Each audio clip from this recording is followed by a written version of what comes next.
This is Wednesday, April 8th. There are 3 more positive cases of COVID-19 on PEI, and the backlog for test results is starting to let up.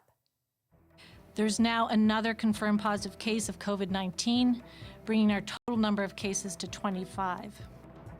The latest case is the first related to interprovincial travel. The province is now waiting on about 100 test results to come back.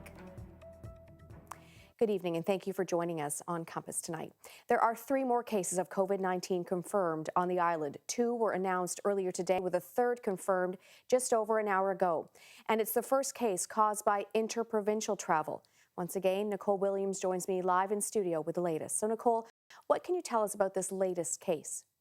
Louise, as you said, PEI now has its first case of the virus related to interprovincial travel. Every other one has been related to international travel. This case is a man in his 50s. Dr. Morrison didn't take questions about the case, so we're not sure where in Canada he traveled to or whether he self-isolated when he came home. We know very little, but expect to get more details tomorrow. Morrison says he is at home and doing well, and public health is now getting in touch with anyone he may have come into contact with. And Nicole, what about the other 2 cases that were confirmed today? What do we know about them? Both of these cases are related to international travel. One is a man in his 20s, the other a woman in her 70s. We're told that both self-isolated when they returned and that they're doing well. There was also a big jump in the number of recovered cases. The total is now 17. So the province also got back hundreds of test results. Morrison says this is a good sign there's no community transmission happening yet. That's when someone gets a case of COVID-19 in no way related to travel, but because the virus is passing within a community. I think we all are breathing a sigh of relief with these results in many ways, because it, again, currently indicates that there's no widespread community transmission in PEI.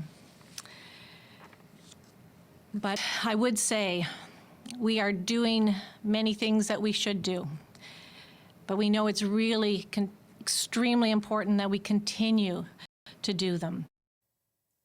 Morrison says she is still expecting community transmission, but it's possible public health measures will limit how widespread it might become. As for how bad this all could get in terms of how many people could get sick or how many could die from COVID-19, we've seen other provinces release these projections. PEI hasn't yet. Dr. Morrison says we should expect to see it soon. And as you mentioned, hundreds of tests came back after a delay. What happened there? Yes, so lots more tests have come back. Here are the latest numbers on the government website. Yesterday, there were 464 tests pending. Today, that's way down to 105. Dr. Morrison said there was some difficulty over the weekend in getting our test samples off to the national lab, and that meant more for Winnipeg to process. She didn't go into detail about what went wrong, but says they're working to make sure it doesn't happen again. I think we are working on making sure that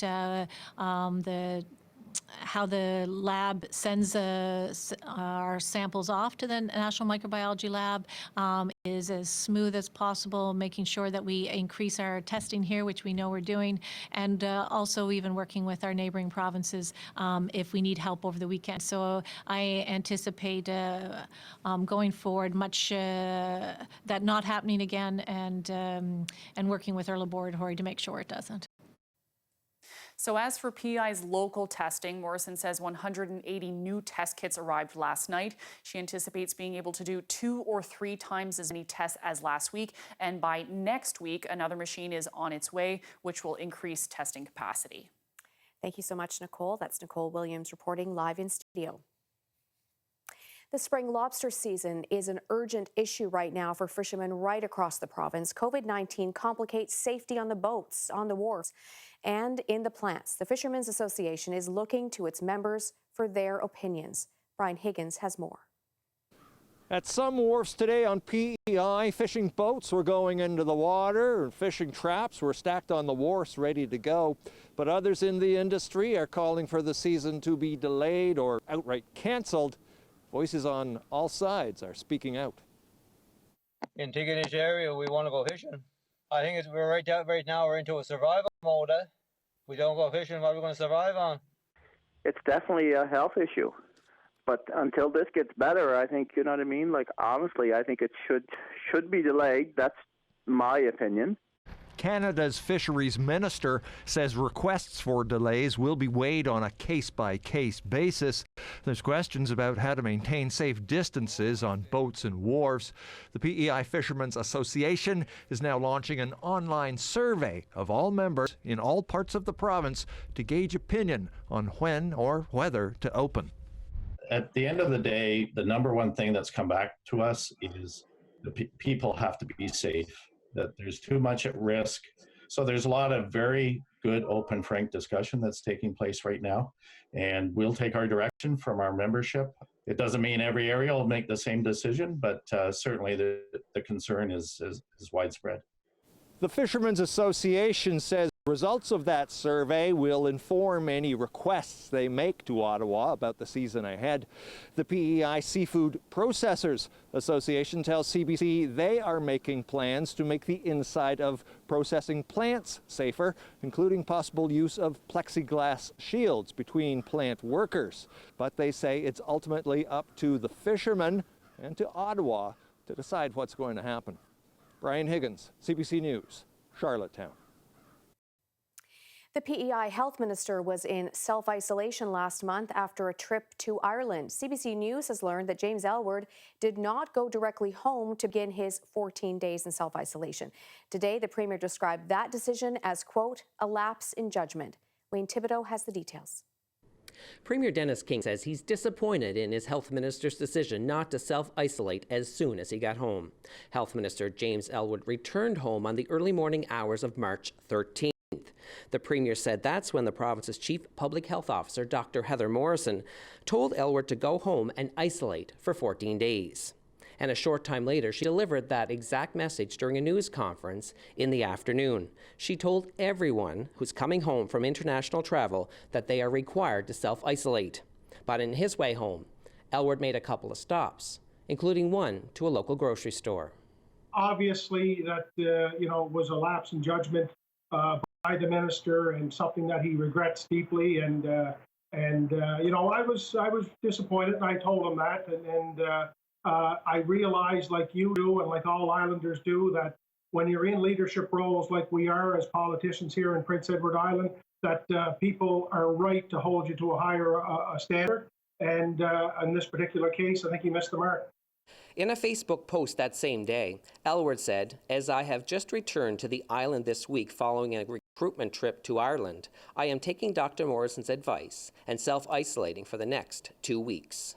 King says although he learned very early on about the health minister's decision not to go directly home, the government decided not to make that public. He said there was a lot going on at the time. Now, the Premier also said there was a lot of confusion in those early days about the need to go directly home. Now, CBC News reached out to James Elwood for comment. He did not get back to us. Wayne Thibodeau, CBC News, Charlottetown. Island students who have not received a report card yet can expect one soon. Many kindergarten to grade 9 report cards never got completed back in March because of a technical problem. Well, that system is now back online. The Department of Education says once the data entry is complete, the public schools branch will print report cards and figure out the safest way to get them to families. High school students got their report cards in February. PEI nurses are having to adapt to uncertain conditions. In some cases, they're being moved to work in different units and unfamiliar work sites. Mona O'Shea is the president of the PEI Nurses Union and says nurses are feeling the stress of a rapidly changing environment. Well, definitely trying to be prepared for this pandemic has created a lot of anxiety and a lot of stress. And as you may be aware or may not be aware, there has been a reduction in services in our acute care facilities, with some services actually being closed only for emergencies. So with that comes the reassignment of nurses to other areas where they're more needed and where, of course, they're competent as well. But in doing this, there has to be quite an orientation to that new unit where they're working. There has to be some formal education and training to familiarize these nurses with the unfamiliar equipment that they may not have worked with for a while. Now, you and I have spoken before about a shortage of nurses here on PEI. So are there enough to handle a potential influx of COVID-19 patients? Right now, we're very pleased to know that our casuals have stepped up. They're ready and available to work. The employer has reached out to retired registered nurses, and there's a significant number of those individuals have come forward. So that's reassuring. And I understand that the employer has also reached out to fourth-year nursing students to help when it's necessary. Do nurses feel safe? Do they feel protected? Do they have the same concerns that we're hearing from other provinces about that lack of personal protective equipment, sanitizing masks, for instance, conserving supplies? I've always said that safety is not negotiable. And we know that from the commission report that came out of SARS in 2003, there was news released, what they call the precautionary principle. And this entails that when the scientific certainty of transmission of a virus is not known, that you always err on the side of caution. So we do know that COVID is droplet and it's contact, but there is no research out there to say that it is not airborne. So we are actually advocating on behalf of our members that the government join on in a joint statement or sign on in a joint statement similar to Alberta, Ontario, BC, and most recently New Brunswick, that would indicate that when a nurse uses her clinical and professional judgment and does realize that the precautionary principle must come into play here, that the personal protective equipment that is been required has now been deemed to be higher, and they are requesting now an N95 mask, that we want their nurses to be sure that this will happen. What about nurses in long-term care homes? Well, as I understand, most recently that the N95 masks in our long-term care facilities and in our community care facilities have been removed. So I've not spoken to the employer as to the rationale behind this. I feel that it's very unacceptable at this point in time that we leave our most vulnerable patients in that situation, and our staff even more at risk for contacting the COVID virus there. So N95s, again, when a nurse actually uses her clinical and professional judgment and deems that this is necessary equipment to have, that it should be available. Do you think they're not being heard when they say that this is a critical piece of equipment?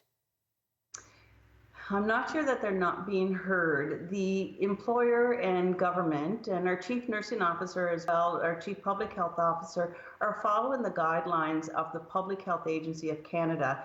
And the Public Health Agency of Canada have not deemed this virus as an airborne, and therefore are not following the precautionary principle that we are advocating we do follow, because the evidence is not there. So they're doing what the Public Health Agency of Canada guidelines are, but we are advocating for our membership and for the frontline healthcare workers that more needs to be done and they need to be protected. If our nurses and our workers, our healthcare workers are protected, then so are their patients, the public, and their families that they go home to every day, because nurses do not have the luxury to work from home. Okay, Mona O'Shea, I'll leave it there. Thanks so much for joining us. You're welcome. Thank you for having me. Well, the blue sky, the sunshine today, even though it was a little cool, still very spring-like. That is about to change. We are not done with wintry weather just yet. I'll have the details on some wet snow, some strong winds, and that special weather statement that is in effect coming up a little later on your full forecast here on Compass. Island golf course owners say it's unclear right now if or when they'll be able to open for the season. According to Golf PEI, as non-essential businesses, courses are expected to stay closed until at least early May. That's right around the time most courses typically get up and running. The owner of Country View Golf Club says with so much uncertainty right now, planning is tough. And even if golf does get a go-ahead, will there be food and beverage? Will there be drive cars? Will there be merchandise sales? Will you be just in and out? Will it be online only? So until we figure out all the guidelines that will be set in place for golf for 2020 and maybe 2021, who knows, that will dictate on how much staff we will be able to take on. Golf PEI says it's hopeful courses will be able to open eventually, likely with some restrictions. Even if that happens, the group expects the industry will take a hit. Many courses rely heavily on tourists for bookings, and with so many travel restrictions in place, tourism could be down significantly. Churches and other faith-based organizations are making plans for a different type of Easter weekend.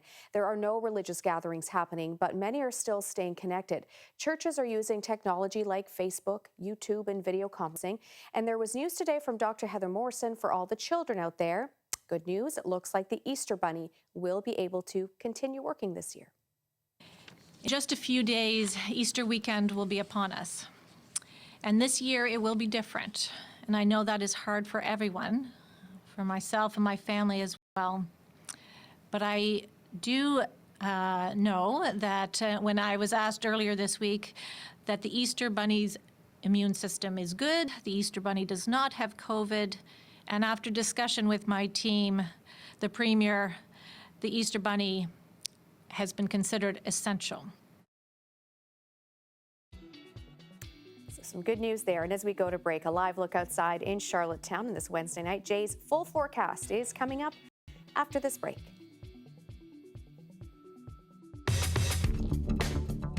I'm Mitch Gourmier. Thursday on Island Morning, our Breakfast Table Tune series continues.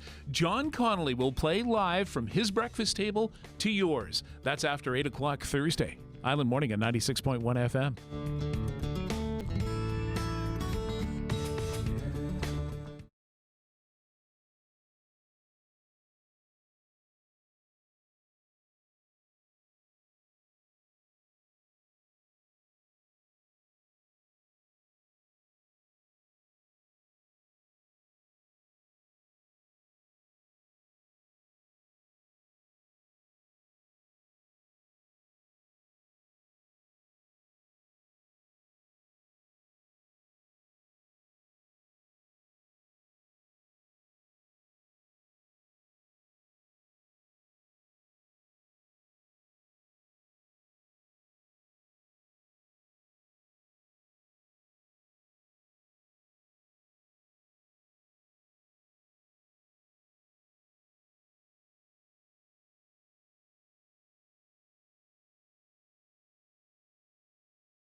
It is time to talk weather now with Jay Scotland. A beautiful evening out there at this point, Jay. But, you know, a lot of us still have our winter tires on, and maybe that's not such a bad thing. No, we are looking at still another round of wintry weather to get through. Not uncommon on PEI to have snow in April. We've had snow in June since you and I have moved here, Louise, but we could be looking at a significant amount of snow, certainly over western areas. Let's take a look at the special weather statement. Still just a special weather statement in effect for all three counties, but you can see just to our west, New Brunswick under a snowfall warning. Would not be surprised. We're looking at amounts potentially reaching snowfall warning criteria over Prince County. So at the moment, all three counties under that weather statement, but you're looking at the potential for some heavier snow over western Prince County. So here's my snowfall forecast. 10 to 20 centimeters as you get Somerset area and up west. 5 to just over 10 for eastern areas. And this is going to come with some pretty strong easterly winds Thursday night into the overnight hours into Friday, followed by strong southerly winds starting Friday morning. So that's going to elevate water levels around the island. It's going to create rough surf conditions, pounding waves, as well as coastal erosion, particularly for those eastern-facing shorelines and then down into the strait for the southern-facing shorelines. And that is in addition to the snow amounts you're seeing Thursday night into Friday. Now, central and eastern areas will see a bit less snow because we're seeing that transition to rain on Friday. It takes a little longer for that transition to occur up west. All right. By the way, those winds, east and then south, will be gusting from 70 to 90 kilometers per hour. Pretty quiet conditions at the moment as we look at the satellite and radar imagery.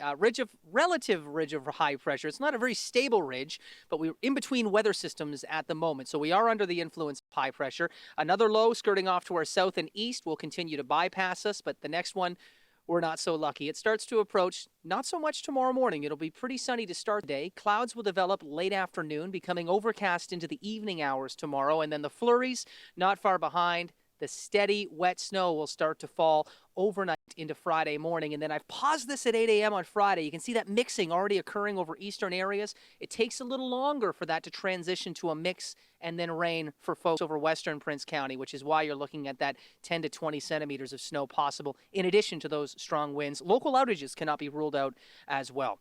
Overnight temperatures tonight between -5 and -6 over the western half of the island under a clear sky. Fair amount of sunshine tomorrow, but we'll see that sun, well, saying goodbye behind the clouds starting late in the afternoon. Central and eastern areas, it is a similar story. Pretty clear, but cold tonight. Anywhere from -5 to -7. Even a few inland areas could dip down as cold as -8.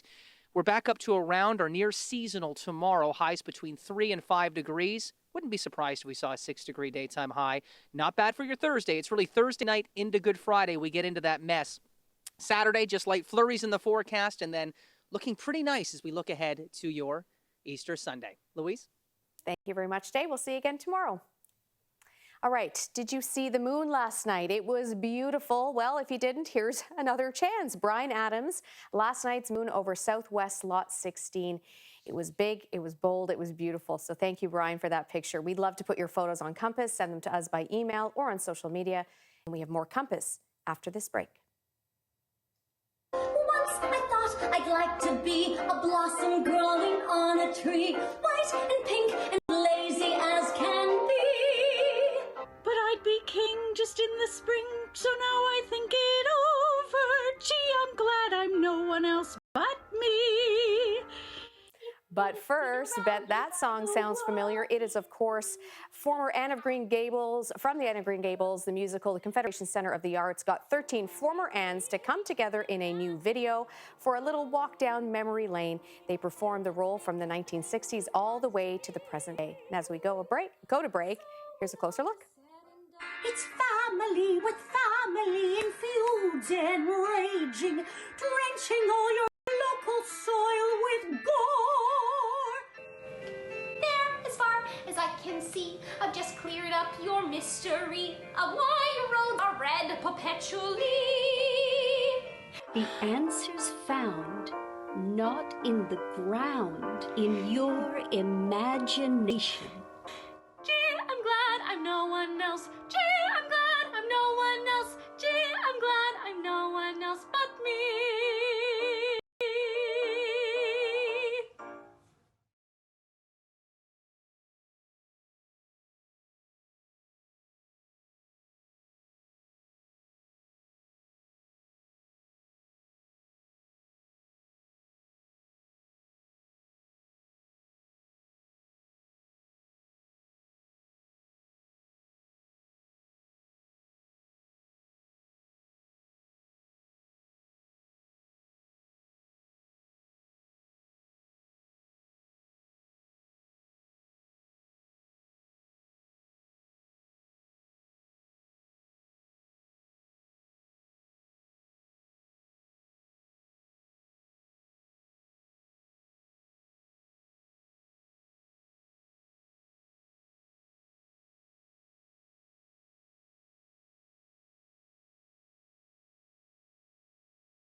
28 et 2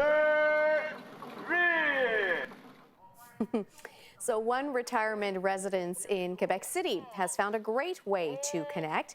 They are playing bingo on their balconies or at tables set up at a safe distance outside. So physical distancing well in play here. A loudspeaker is the key, of course, to making this pandemic version of the game work. Balcony bingo is played there twice a week, so residents on both sides of that building can take part. All these new innovative ways to connect. We love hearing about those.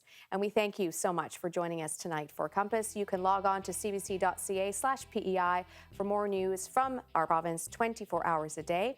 Vashi Kapelos is up next with Power and Politics, and we will see you back here tomorrow at 6 o'clock. Good night, PEI.